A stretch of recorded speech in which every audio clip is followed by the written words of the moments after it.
Hello everyone, this is Noah, and today I'd like to talk a little bit about sparring and what it is.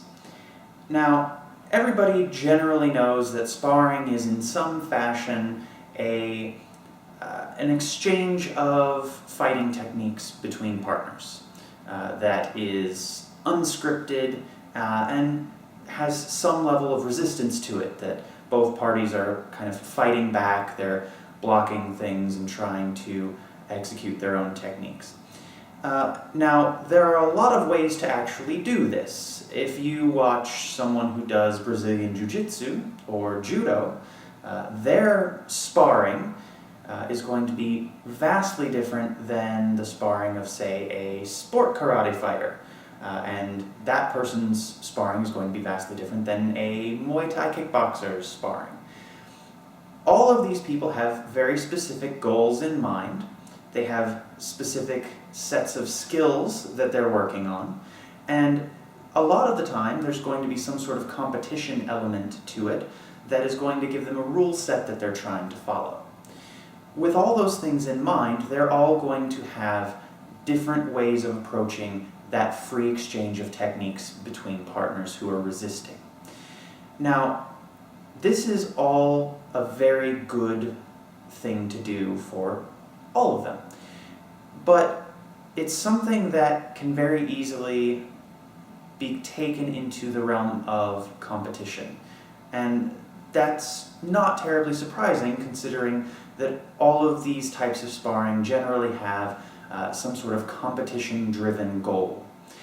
And competition can be healthy and beneficial. But when it comes to sparring, it can also be a little bit dangerous and detrimental. Something that I always try to bring up every time that I lead a sparring class at the dojo is that when we're sparring each other in the dojo, we aren't in competition with each other. A sparring match is not a fight. I am not trying to win at all costs. There is not a trophy on the line, there's no prize money, there's no life and death situation. What we're trying to do inside the dojo when we spar is to learn. And not just learn, but to try things and develop new skills. If you treat every sparring match like a competition, what tends to end up happening is you limit yourself to the things you are very good at and that you feel very confident with. And you will fight in a way that is reserved because you don't want to lose. You'll only use those things you're very good at, and you'll tend to be very defensive and very careful, and you won't try new things. And that really kind of stops you from growing and developing as a martial artist.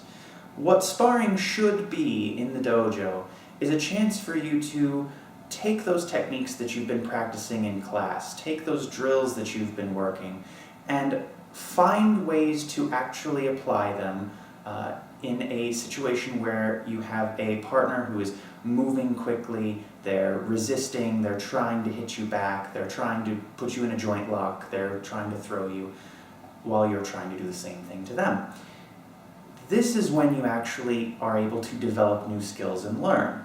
And something that my sensei likes to bring up is that what he's seen from even competitive fighters in sparring is that the best of them lose a lot in the dojo.